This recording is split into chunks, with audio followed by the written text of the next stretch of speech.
fear, intuition, and the nervous system. How do you know which voice you're hearing? Hello, and welcome back to the Inner Compass podcast. I'm Laurie Lynnsee, and I help women in the second half of their life reconnect with themselves so they can trust their intuition, regulate their nervous system, and live from their own inner wisdom instead of fear, people-pleasing, and self-doubt. Through science-backed education, heart-centered practices, meditation, and personalized mentorship, I create a safe space where women can return to themselves, rediscover their inner compass, and move forward with greater clarity, confidence, and peace. If you've ever wondered whether that voice inside of you is intuition, fear, or simply the noise of a busy mind, you're not alone.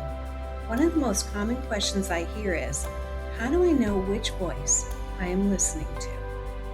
In today's episode, we're exploring the fascinating relationship between fear, intuition, and your nervous system. We'll look at why fear often feels urgent, why intuition is usually much quieter, and how learning to regulate your nervous system can help you hear your own inner wisdom with greater clarity. You know what? This isn't about becoming fearless. It's about becoming regulated, enough to recognize the difference between the voice that wants to protect you and the voice that's trying to guide you home to yourself. Because here's what I've discovered. Somewhere along the way, many of us have stopped trusting ourselves, especially women. We've learned to second-guess our instincts, seek another person's opinion, overanalyze every decision, and wonder, what if I make the wrong choice? But what if the problem isn't that your intuition has disappeared? What if the problem is that fear has become so loud, it's difficult to hear your intuition? Today, we are exploring one of the questions I'm asked often. How do I know whether I'm hearing fear or intuition? So fear has a purpose. Let's begin there. Fear isn't the enemy. Fear is one of the reasons you are alive today. Your nervous system evolved over millions of years to keep you safe. Long before human beings worried about careers, relationships, or social media, our ancestors had to recognize danger immediately. That rustling in a bush, a predator coming after them, a sudden movement, the brain did not have time to debate it. It had to react. This is where structures like the amygdala come into play. The amygdala is part of the brain's limbic system and plays an important role in detecting potential threats and rapidly mobilizing the body's stress response. It doesn't determine whether every perceived threat is real, but it helps to prepare us to respond quickly when something might be dangerous. When that happens, our nervous system activates, adrenaline increases, cortisol is released, breathing becomes faster, our heart rate increases, blood flow shifts towards the muscles, and our body prepares for action. Dr. Stephen Porges, creator of the Polyvagal Theory, explains that our nervous system is constantly scanning for clues of danger or safety, a process called the neuroception. Much of this happens automatically before we're consciously aware of it. And the system is remarkable, but here's the challenge. The nervous system doesn't only respond to physical danger, it responds to emotional uncertainty, like criticism, rejection, change, or even if you should send that email that you have been avoiding. Your body may react as though you are in survival mode. So fear feels urgent, and that's one of its defining characteristics. Fear says, decide now, fix this immediately, don't make a mistake, something terrible is about to happen. Fear narrows our attention. Psychologists sometimes refer to this as the attentional narrowing.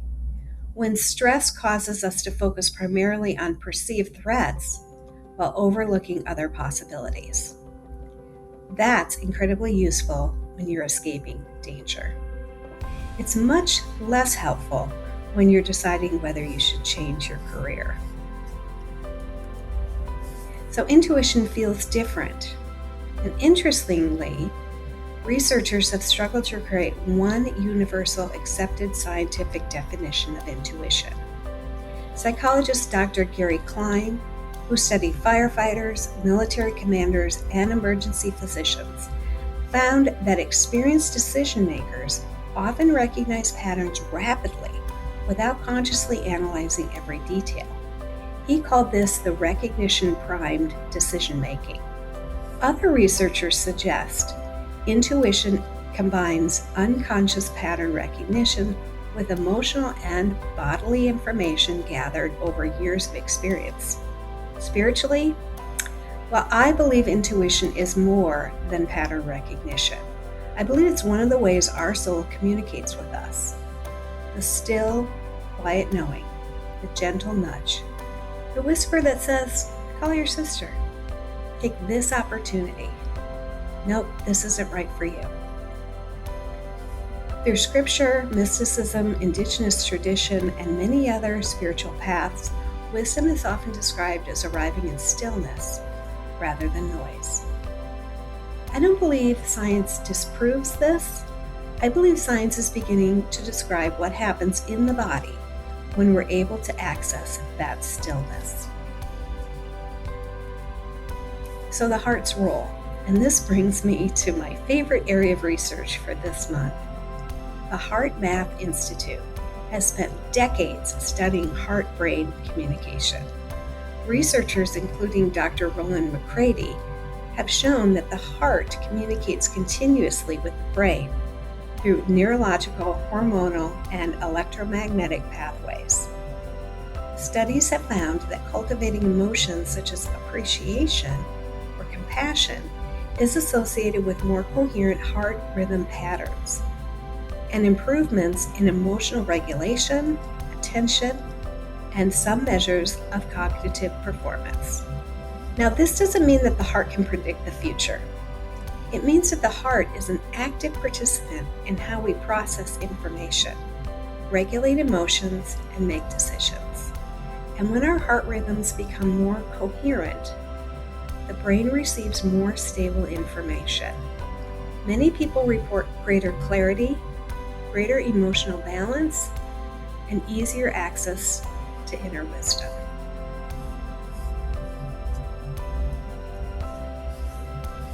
So the spiritual perspective. And myself as a medium, as someone who has spent years sitting with people during profound transformations, I've noticed something. Messages from spirit rarely arrive in panic. They arrive quietly, lovingly, patiently. Fear shouts, but love invites. Fear demands certainty. Wisdom offers direction. That doesn't mean intuition guidance is always comfortable. Sometimes it asks us to do the courageous thing. But even courageous guidance often carries an underlying sense of steadiness rather than frantic urgency. So let's try a simple practice. The next time you face an important decision, don't start by asking what's the right answer. Begin with a different question. What state is my nervous system in right now? If you are highly activated, you need to pause. Slow your breathing. Bring your attention to your heart space. Think of someone or something you genuinely appreciate. Allow your body a few minutes to settle, and then ask your question again. Sometimes the answer changes, sometimes it doesn't, but the place from where you are listening has changed. So researchers that I mentioned in this episode, I highly encourage you, if you're interested in any of what I've discussed today, that you look up these researchers to find answers that you might be curious about. So first we have Dr. Stephen Porges, and he's the Polyvagal Theory.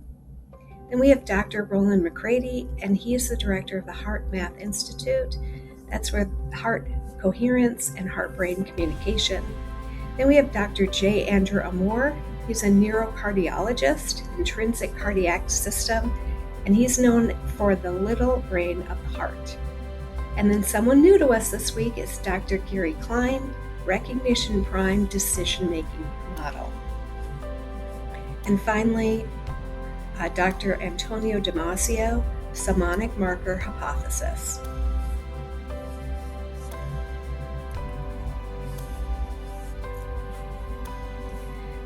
So perhaps the real invitation is not to eliminate fear. Fear has its place, but to become more aware, enough to recognize when fear is driving and when wisdom is quietly waiting for us to listen. As we continue our July series on the Coherent Heart, remember this: the quieter your nervous system becomes, the easier it is to hear wisdom that has been with you all along. And also remember to continue your curiosity list and bring it to Meditation Monday and True North Tuesday. Your wonderings could spark a conversation. So thank you so much for spending this time with me today. My hope is that this episode reminds you that your intuition isn't something you have to create. It is something you learn to hear beneath the noise. As your nervous system becomes more regulated, your inner compass becomes easier to trust. If today's conversation resonated with you, I'd love for you to subscribe, leave a review, or share this episode with someone who could use the reminder that they already carry the wisdom within them. And if you want to go deeper, you will find guided meditations, online courses, private mentorship, and information about the Inner Compass Sound Lounge on my website at www.laurielynnsee.com. You can also join me for Meditation Mondays, True North Tuesdays, and future episodes of the Inner Compass podcast as we continue to explore the intersection of science and spirituality. Until next time, be gentle with yourself, trust your inner compass, and remember, the answers you are searching for have probably been with you all along. Awaken, remember, rise.